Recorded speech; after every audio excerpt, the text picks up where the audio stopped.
अच्छा, आप एक दृष्टि से विचार करें, लंका समुद्र के बीच में बसी हुई है और लंका में यह वर्णन मिलता है कि कुंभकर्ण 6 महीने सोता है। मांगिस नींद मास सट केरी।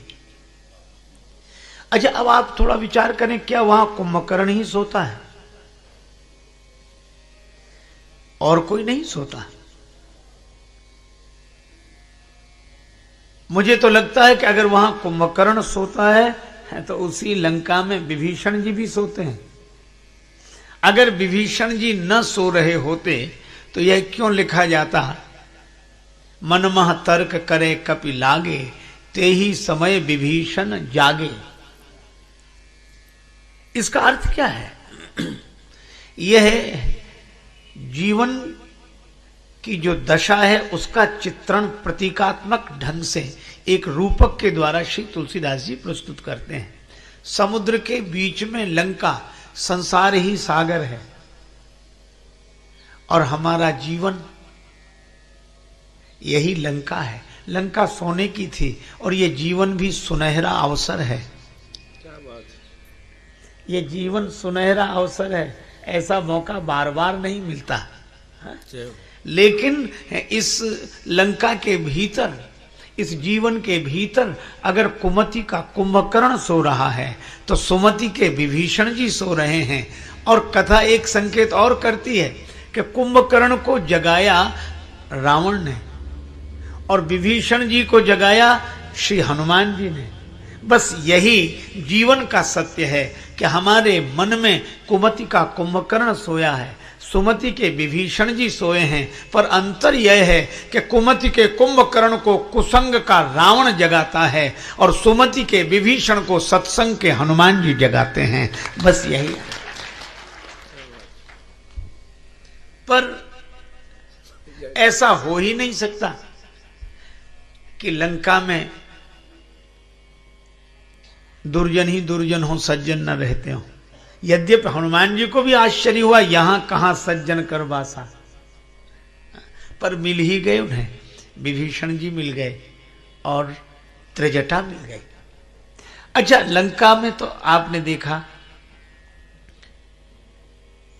पर अयोध्या की ओर अगर दृष्टि डालें तो वहां भी उसी तरह का दृश्य दिखाई देता है। कैकेयी माता का जीवन 2 से जुड़ा हुआ है। यूं कहो कि उनके भवन में 2 को स्थान मिला जो हमेशा रहते हैं। एक तो उनके पुत्र हैं श्री भरत, और भरत जी संत शिरोमणि, भगत शिरोमणि भरत कहलाते हैं। अच्छा, लेकिन एक अद्भुत बात है, कैकेयी माता के जिस भवन में भरत जी रहते हैं उसी भवन में मंथरा रहती है।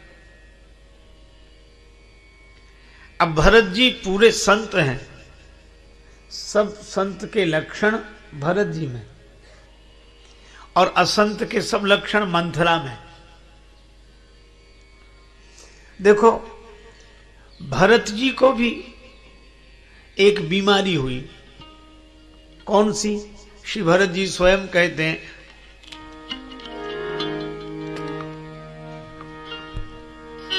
राम लखन सिय बिनु पग पनहि,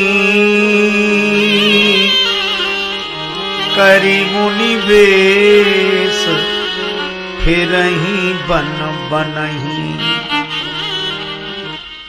श्री सीताराम जी के, लक्ष्मण जी के दुख की कल्पना से ही यही दुख दाह दहई नित छाती, भूख न बासर नींद न लाती।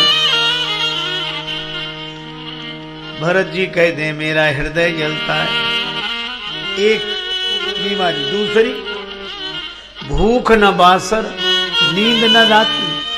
दिन को भूख नहीं लगती, रात को नींद नहीं आती।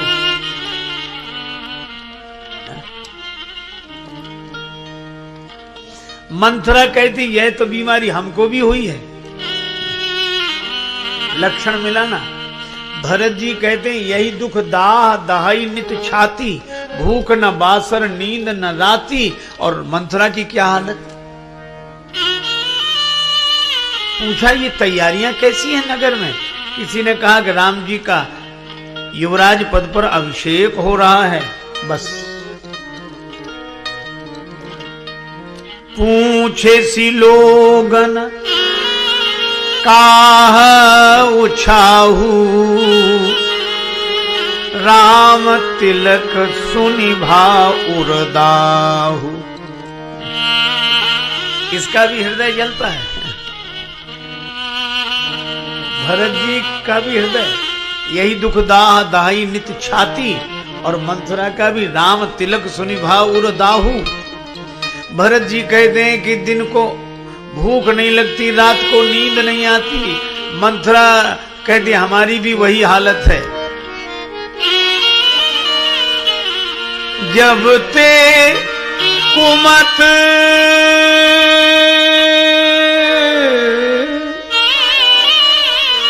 सुना में स्वामिनी, भूख न बासर नींद न जामी। मुझे भी दिन को भूख नहीं लगती, रात को नींद नहीं आती। अच्छा, लक्षण तो एक मिल रहे पर कारण अलग अलग हैं। भरत जी का जी जलता है राम जी का दुख देखकर, और मंथरा का जी जलता है राम जी का सुख देखकर। भरत जी को भूख नहीं लगती, दिन को रात को नींद नहीं आती। क्यों? क्योंकि श्री राम जी को वन मिल गया। और मंथरा को दिन को भूख नहीं लगती, रात को नींद नहीं आती, क्योंकि राम जी को युवराज पद मिला जा रहा है। अब आप देखो, लक्षण एक से हैं पर कारण अलग अलग हैं। देखो, संत भी दुखी होते हैं और असंत भी दुखी होते हैं, पर अंतर यह है कि जो दूसरे का दुख देखकर दुखी हो वह संत, और जो दूसरे का सुख देखकर दुखी हो, अब मैं क्यों कहूं, आप स्वयं समझ लीजिए कि वह कौन है। जिससे दूसरे का सुख न देखा जाए। जय हो। और आज तो सबसे बड़ी समस्या यही है कि आज का आदमी अपने दुख से उतना दुखी नहीं है जितना दूसरे के सुख से दुखी है। अब ये मंथरा की वृत्ति है। दशरथ जी दे रहे हैं, राम जी को मिल रहा है, पिता दे रहा है, पुत्र को मिल रहा है, प्रजा की सम्मति है, गुरु जी का आशीर्वाद है, सम्मति है, पर इसको बीच में ही परेशानी है। देखो, संत कौन जो अकारण प्रसन्न रहे, और असंत कौन जो अकारण परेशान रहे। खुद रहे परेशान, दूसरे को भी परेशान करे है? तो भरत सत्संग के रूप हैं और मंथरा कुसंग का रूप है। क्योंकि तुलसीदास जी ने कहा है कि कैकेयी माता जब मंथरा के प्रभाव में आई तो को न कुसंगति पाय नसाई, कुसंग। अच्छा, इसका अर्थ क्या हुआ कि सत्संग और कुसंग दोनों एक भवन में, सुमति कुमति दोनों एक भवन में, सुमति के भरत और कुमति की मंथरा। अच्छा, एक बात और सुने, जिस भवन में माता कैकेयी हैं उसी भवन में सुमति के भरत, उसी भवन में कुमति की मंथरा। और आश्चर्य यह है कि श्री राम जी भी सबसे अधिक कैकेयी माता के ही भवन में रहते हैं। और इसका अर्थ क्या हुआ, हमारे जिस हृदय में सुमति है, जिस हृदय में कुमति है, उसी हृदय में भगवान का भी निवास है, और यही जीवन का दर्शन है। और यह जीवन, और इसीलिए जीवन जटिल है। जितने परस्पर विरोधी विचार हो सकते हैं वो सब एक जीवन में ही समाये हैं। इसीलिए जीवन की समस्या सुलझाना उतना आसान नहीं है, जटिल है, क्योंकि दोनों तरह की वृत्तियां हैं। और यही कारण है कि पहले तो हम स्वीकार करें कि हमारा जीवन गुण दोषमय है। पहले तो हम स्वीकार करें कि हमारा अंतःकरण सुमति और कुमति दोनों से युक्त है, और यह भी स्वीकार करें कि इसी हृदय में भगवान का भी निवास है। लेकिन अब एक सूत्र बड़ा महत्वपूर्ण मिला। मंथरा बनी तो रही, किंतु मंथरा कुछ नहीं बिगाड़ सकी। कब तक?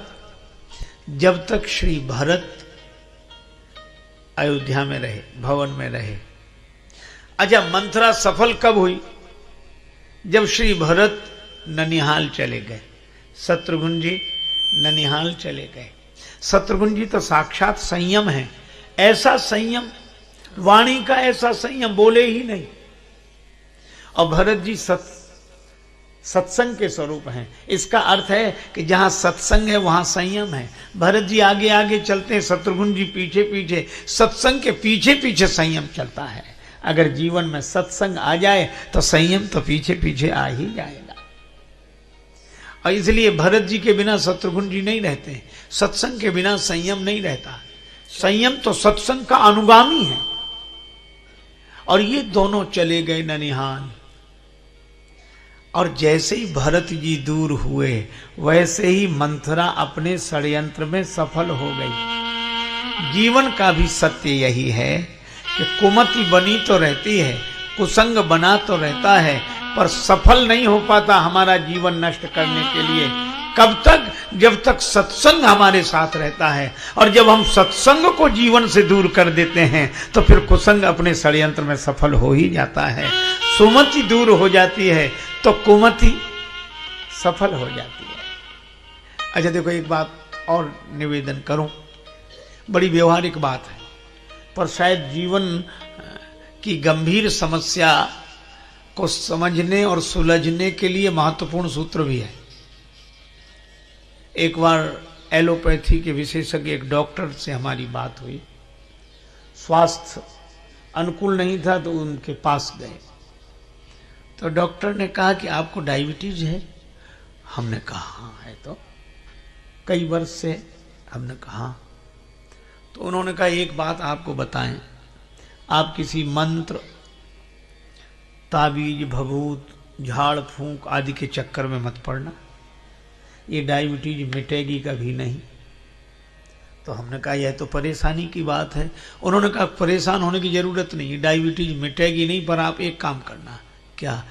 तो उन्होंने कहा कि दवा खाते रहो, दवा खाते रहो और परहेज करते रहो, तो ये मिटेगी नहीं पर कंट्रोल में बनी रहेगी। बात साधारण सी है, उन्होंने डायबिटीज के संदर्भ में कही, पर मैं इस बात को कभी नहीं भूलता। मुझे लगता है कि शायद जीवन के लिए भी यही सत्य है। उन्होंने कहा कि डायबिटीज मिटेगी कभी नहीं, दवा खाओ, औषधि खाओ और परहेज करो, कंट्रोल में रहेगी। मैं भी आपसे कहता हूं कि यही सूत्र मन की बुराइयों के संदर्भ में भी है। ये काम, क्रोध, मद, लोभ, मोह, मत्सर, काम, क्रोध, लोभ, मोह, मद, मत्सर, ये मिटेंगे कभी नहीं। सत्संग की दवाई खाते रहो, कुसंग का परहेज करते रहो, तो कंट्रोल में बने रहेंगे। ये मिट तो सकते नहीं, इनको मिटाने वाले मिट गए। जय जय। इसलिए छाड़ी मन हरि विमुखन को संग, छाड़ी मन हरि विमुखन को संग, हरि विमुखन को संग, हरि विमुखन को संग, छाड़ी मन हरि विमुखन को संग, छाड़ी मन हरि विमुखन को संग, छाड़ी मन, छाड़ी मन, हरि हरि विमुखन को संग, छाड़े मन हरि विमुखन को संग।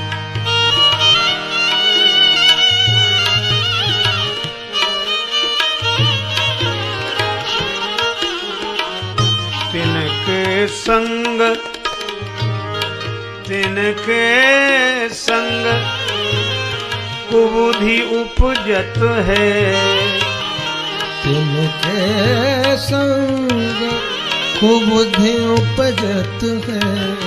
परत भजन में भंग छाड़ी मन हरि विमुख को संग। छाड़ी मन हरि विमुख को संग। छाड़ी मन हरि विमुख को संग।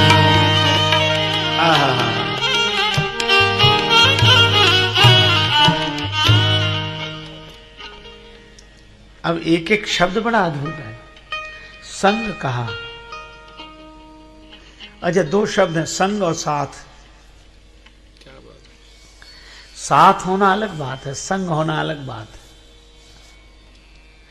तन से किसी के आसपास रहना साथ रहना है, और मन से किसी के पास रहना संग रहना है।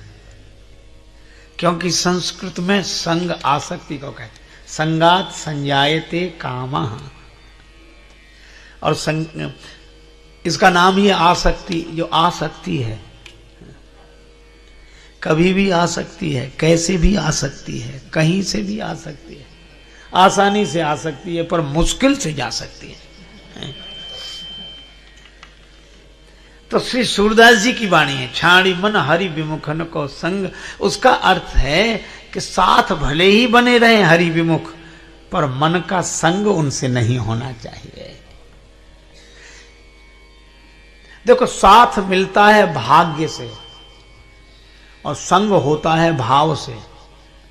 भाग्य बदले न बदले, पर भाव बदला रहे तो जीवन धन्य हो जाए। इसीलिए हमेशा, अच्छा और भगवान ने क्या किया? भगवान नगर ही छोड़कर चले गए। प्रभु ने कहा कि हम कुछ करते नहीं हैं। सत्संग ने बुलाया तो आ गए, कुसंग ने कहा जाओ तो चले गए। पर इस कुसंग को बदलेगा कौन? सत्संग ही। इसीलिए गुरु जी ने कहा कि कुसंग के कुप्रभाव को मिटाने के लिए संत की ही आवश्यकता है, सत्संग की ही आवश्यकता है। गुरु बुलाए पठये दो भाई, यह है। अच्छा, अब भगवान की लीला हमारे जीवन को कैसे निर्मल बनाती है? अनेक प्रसंग पर आज एक प्रसंग से हम लोग इस पर विचार करें, चिंतन करें।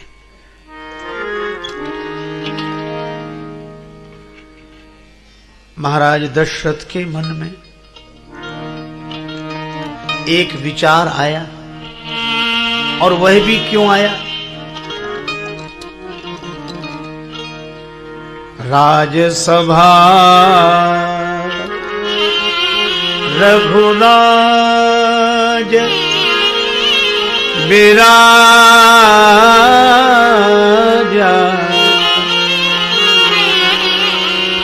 राजसभा रघुराज विराजा,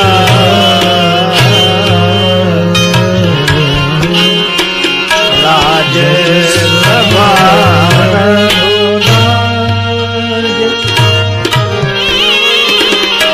रघुनाथ रघुराज विराजा,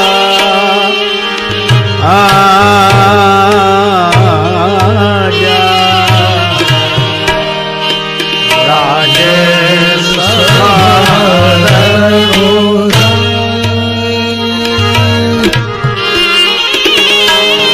रघुराज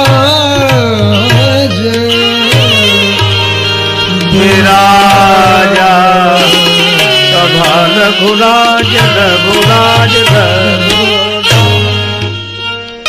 राज्यसभा में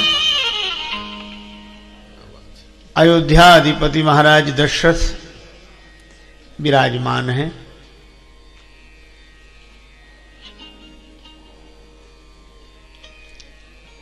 दरबारी जन विराजमान हैं। अच्छा, सभी प्रशंसा कर रहे हैं। अयोध्या नरेश महाराज दशरथ जैसा सौभाग्यशाली कोई अन्य नहीं है।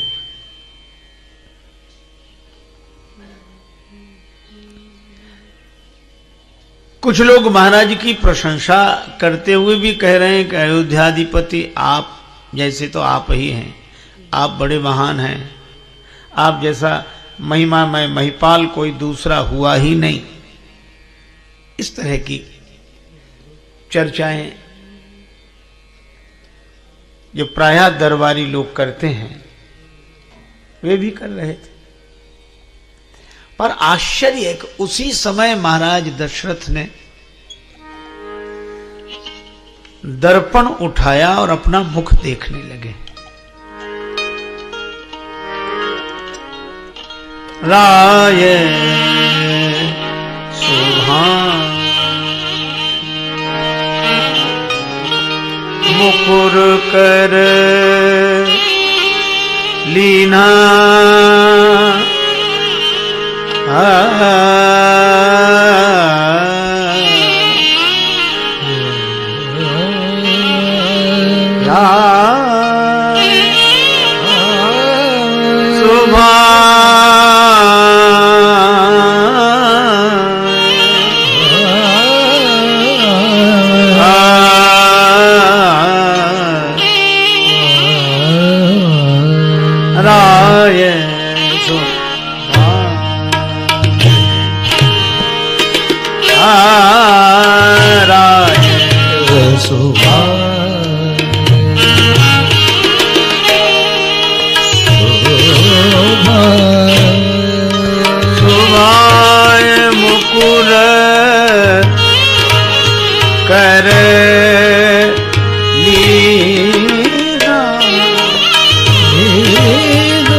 महाराज दशरथ ने दर्पण लिया और अपना मुख देखने लगे।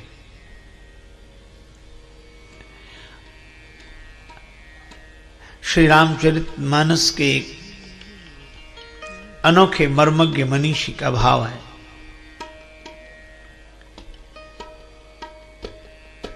कि दर्पण दरबार में सिंहासन पर बैठकर देखना यह शिष्टाचार के अनुरूप आचरण तो नहीं है। अच्छा, जैसे हम लोग कथा में आए, तैयार होकर आए, वस्त्र धारण किए, तो दर्पण देखकर ही तो आए होंगे। और वहां कोई दर्पण देखकर सभा मंडप में आए, कक्ष में दर्पण देखकर सभा मंडप में आए तो अनुचित नहीं है, किंतु कक्ष का काम सभा मंडप में आके करे, यहां बैठकर फिर दर्पण निकाले और अपना चेहरा देखे, तो लोग यही कहेंगे कि ये सभा में तो बैठे पर सभ्य नहीं है, शिष्टाचार के अनुरूप आचरण नहीं है। ये दर्पण वहीं देख कर आना चाहिए था, यहां क्यों देख रहे? पर महाराज दशरथ जैसे विवेकी पुरुष सिंहासनासीन हैं और उस समय दर्पण में अपना मुख देख रहे हैं, तो यहां कुछ विशेष बात है। यह कथा हम लोगों को उपदेश देती है और संदेश देती है। वह यह है कि जब हम किसी विशिष्ट पद पर बैठे होते हैं, विशेष उपलब्धि को उपलब्ध होते हैं, तो प्रशंसकों से घिर जाते हैं।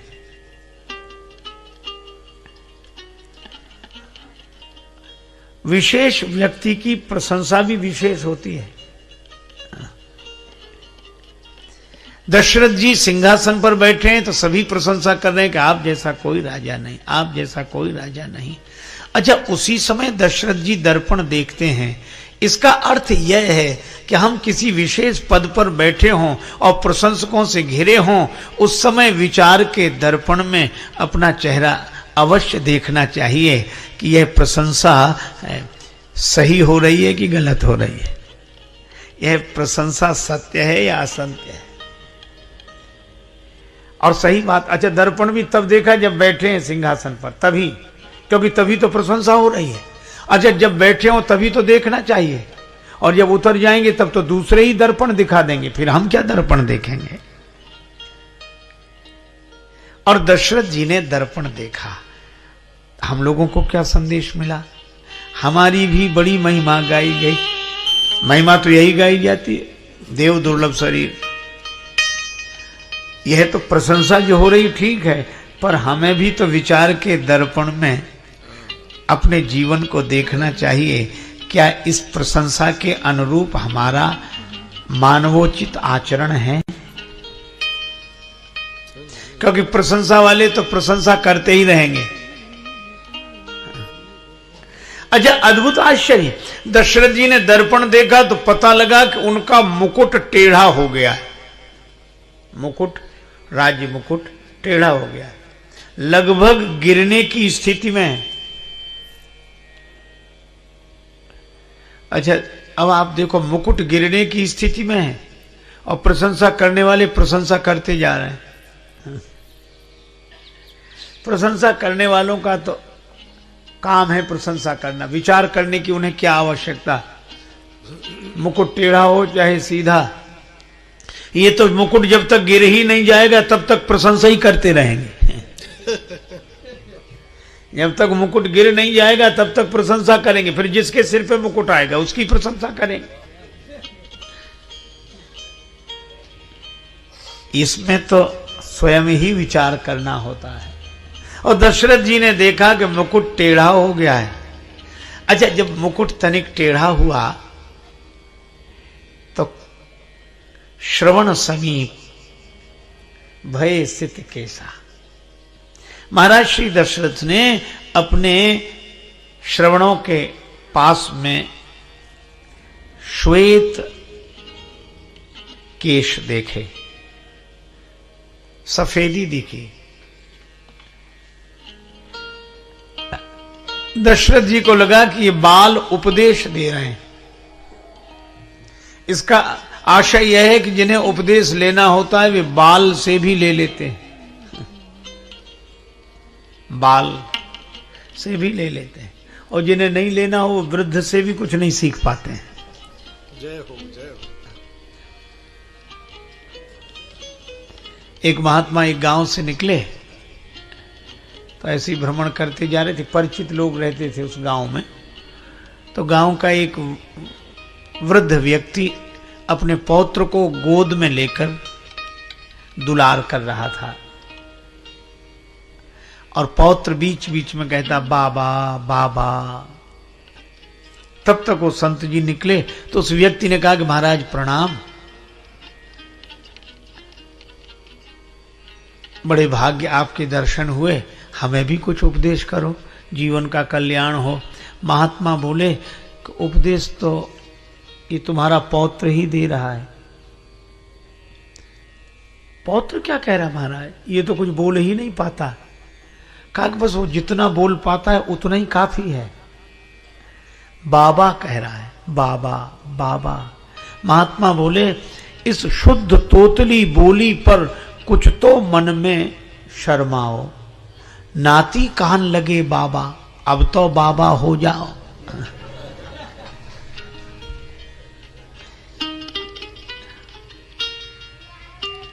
महात्मा जी ने सोचा कि मैंने ऐसी अचूक बात कही है, इस पर अवश्य प्रभाव पड़ेगा।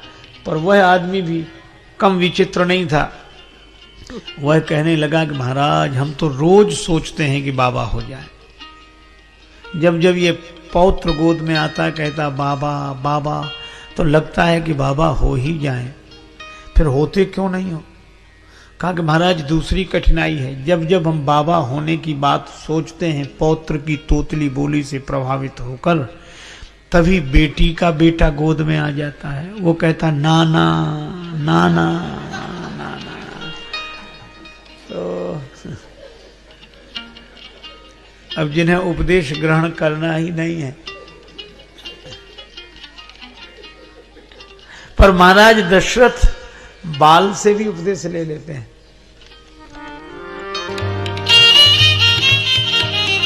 कानों के पास सफेद बाल हो गए। यह कब दिखाई पड़ा? जब दर्पण देखा। और दर्पण का अर्थ है विचार। जब हम विचार करते हैं तो शरीर की नश्वरता दिखाई देती है। ये सफेद बाल कान के पास ही सबसे पहले क्यों आए? दशरथ जी को लगा कि ये बाल कुछ बोल रहे हैं। क्या बोल रहे हैं? इन श्वेत केशों के माध्यम से वृद्धावस्था ही उपदेश दे रही है। यह बाल यह बोल रहे हैं कि दशरथ जी, हम तब भी बाल थे जब तुम बाल थे। हम तब भी बाल थे जब तुम बाल थे। तुम वृद्ध हो गए हो, हम अभी भी बाल हैं। तुम वृद्ध हो गए हो, हम अभी भी बाल हैं। लेकिन एक अंतर तो है, क्या? तब हम काले थे, अब हम सफेद हो गए हैं। हमने तो अपना रंग बदल दिया है, पर दशरथ तुम अपना रंग कब बदलोगे? हम जैसे थे वैसे नहीं रहे, और तुम जैसे थे वैसे ही हो, अब तक नहीं बदले।